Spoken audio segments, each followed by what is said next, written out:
بسم اللہ الرحمن الرحیم۔ سامعین، آپ دیکھ رہے ہیں سچی بات۔ السلام علیکم ورحمۃ اللہ وبرکاتہ۔ اس وقت عید الفطر کی نماز کا مسئلہ ہم سب کے سامنے ہے کہ عید الفطر کی نماز کیسے پڑھیں۔ ظاہر سی بات ہے، جن علاقوں میں پہلے سے جمعے کی نماز نہیں ہو رہی ہے اور عید کی نماز نہیں ہو رہی ہے، یعنی چھوٹے گاؤں دیہات جہاں پر عید اور جمعے کی نماز ان کے ذمہ واجب نہیں ہے، تو ان کے لیے یہ مسئلہ نہیں ہے۔ یہ مسئلہ ان علاقوں کے لیے ہے کہ جہاں پر مستقل جمعے کی نماز ہوتی ہے، یعنی بڑے شہر جیسے دلی، قریجی، اس طریقے کے علاقے، اور بڑے گاؤں قصبے جہاں پر جمعے کی نماز بھی مستقل ہوتی ہے اور عید کی نماز بھی مستقل ہوتی ہے۔ لیکن اب لاک ڈاؤن کی وجہ سے وہاں پر مسجدوں میں اکٹھا ہو کر یا عیدگاہ میں اکٹھا ہو کر عید کی نماز پڑھنا ہمارے لیے مشکل ہے، تو اب وہ لوگ کیا کریں؟ تو یہ سمجھ لیجئے کہ جو مسائل جمعے کی نماز کے ہیں وہی مسائل عید کی نماز کے ہیں، وہی شرطیں عید کی نماز کے لیے بھی ہیں۔ یعنی جس طریقے سے 4 بالغ مرد جمعے کی نماز ادا کر سکتے ہیں، کم سے کم 4 بالغ مردوں کا ہونا ضروری ہے، جن میں ایک امام بن جائے اور 3 مقتدی بن جائیں۔ اسی طریقے سے عید کی نماز کے لیے بھی جہاں 4 بالغ مرد کم سے کم ہوں، انہیں عید کی نماز ادا کرنی چاہیے، ایک امام بن جائے اور 3 مقتدی، اور پھر اس میں آپ بچوں کو اور عورتوں کو بھی شامل کر سکتے ہیں۔ ایک بات۔ دوسرا مسئلہ یہ ہے کہ عید کی نماز کیا ہے، نفل ہے، سنت ہے، واجب ہے؟ تو یہ ذہن میں رکھیں کہ عیدین کی نماز واجب ہے۔ یہ جو اب عید الفطر کی نماز آ رہی ہے تو یہ عید الفطر کی نماز واجب ہے، اور اس نماز میں 6 تکبیریں الگ سے کہی جاتی ہیں جو اور نمازوں میں نہیں ہوتی، وہ 6 تکبیریں بھی واجب ہیں۔ 3 پہلی رکعت میں کہی جاتی ہیں، ثنا یعنی سبحانک اللہم کے بعد قرات سے پہلے، اور 3 تکبیریں دوسری رکعت میں کہی جاتی ہیں قرات کے بعد رکوع کرنے سے پہلے۔ لیکن یہ بھی یاد رکھیں کہ جمعہ اور عید کی نماز میں تھوڑا سا فرق ہے۔ جمعے کی نماز کے لیے اذان کہی جاتی ہے، تکبیر یعنی اقامت کہی جاتی ہے، اور جمعے کی نماز کے لیے خطبہ پہلے دیا جاتا ہے، اور وہ جمعے کی نماز کے لیے شرط ہے، یعنی اس کے بغیر جمعے کی نماز درست نہیں ہوگی۔ عید کی نماز میں ایسا نہیں ہے، نہ عید کی نماز کے لیے اذان ہے، نہ اقامت یعنی تکبیر ہے، اور اسی طریقے سے عید کی نماز کے لیے خطبہ بھی شرط نہیں ہے، بلکہ یہاں پر خطبہ عید کی نماز پڑھ لینے کے بعد دیا جاتا ہے، اور اس خطبے کا دینا سنت ہے۔ یعنی اگر آپ نے کسی وجہ سے وہ خطبہ نہیں دیا تو آپ کی عید کی نماز ناقص نہیں ہوئی، نماز آپ کی مکمل ہو گئی، کوئی مسئلہ نہیں ہے۔ تو لہذا جو حضرات خطبہ پڑھ سکتے ہیں وہ پڑھ لیں، اور جو نہ پڑھ سکتے ہوں وہ عید کی 2 رکعت پڑھ لیں اور اس کے بعد خطبے کو چھوڑ دیں۔ آپ کو نیت کیسے کرنی ہے، کیا نیت ہونی چاہیے آپ کی جب آپ عید کی نماز پڑھیں گے؟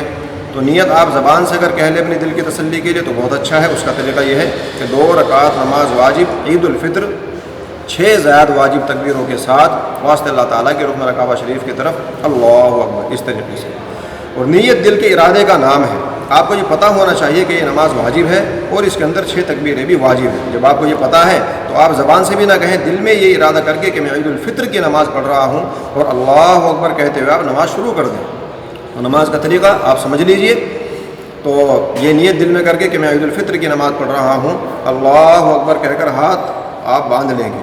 یہ ہماری وہ تکبیر ہے جو ہر نماز کے شروع میں کہی جاتی ہے، جس کو ہم تکبیر تحریمہ کہتے ہیں، جس کے ذریعے سے ہم نماز شروع کرتے ہیں۔ ہاتھ باندھ لینے کے بعد آپ ثنا یعنی سبحانک اللہم پڑھیں گے۔ سبحانک اللہم پڑھنے کے بعد آپ پہلی مرتبہ اللہ اکبر کہتے ہوئے کانوں تک ہاتھ اٹھائیں گے اور ہاتھ چھوڑ دیں گے۔ پھر دوسری مرتبہ آپ اللہ اکبر کہتے ہوئے کانوں تک ہاتھ اٹھائیں گے اور ہاتھ چھوڑ دیں گے۔ پھر تیسری مرتبہ آپ اللہ اکبر کہتے ہوئے کانوں تک ہاتھ اٹھائیں گے اور ہاتھ باندھ لیں گے۔ پھر آپ اعوذ باللہ بسم اللہ پڑھیں گے، سورہ فاتحہ پڑھیں گے، اس کے ساتھ سورت ملائیں گے، رکوع کریں گے اور 2 سجدے کریں گے، اور پھر اس کے بعد کھڑے ہونے کے بعد آپ اعوذ باللہ بسم اللہ پڑھیں گے، سورہ فاتحہ پڑھیں گے، سورت پڑھیں گے۔ اب وہ 3 تکبیریں کہی جائیں گے جو زیادہ ہیں۔ پہلی مرتبہ اللہ اکبر کہتے ہوئے کانوں تک ہاتھ اٹھائیں گے اور ہاتھ چھوڑ دیں گے۔ پھر دوسری مرتبہ اللہ اکبر کہتے ہوئے کانوں تک ہاتھ اٹھائیں گے اور ہاتھ چھوڑ دیں گے۔ پھر تیسری مرتبہ اللہ اکبر کہتے ہوئے کانوں تک ہاتھ اٹھائیں گے اور ہاتھ چھوڑ دیں گے۔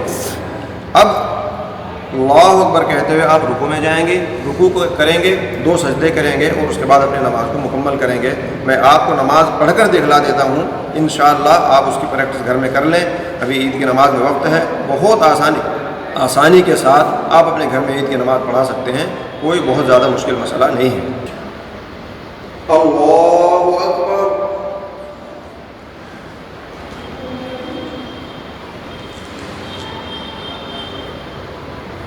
اللہ اکبر، اللہ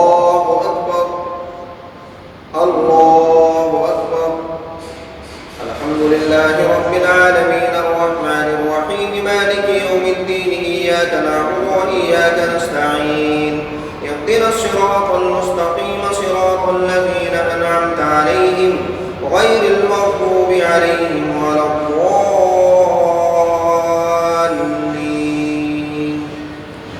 تبت يدا أبي لهب وتب ما أغنى عنه ماله وما كسب سيصلى نارا ذات لهب وامرأته حمالة الحطب في جيدها حبل من مسد. الله أكبر. سمع الله لمن حمده. الله أكبر. الله أكبر. الله أكبر. الله أكبر. الحمد لله رب العالمين الرحمن الرحيم مالك يوم الدين إياك نعبد وإياك نستعين اهدنا الصراط المستقيم صراط الذين أنعمت عليهم غير المغضوب عليهم ولا الضالين. قل هو الله أحد الله الصمد لم يلد ولم يولد ولم يكن له كفوا أحد. الله أكبر. الله أكبر. الله أكبر. الله أكبر. سمع الله لمن حمده. الله أكبر. الله أكبر. الله أكبر. الله أكبر. السلام عليكم ورحمة الله. السلام عليكم ورحمة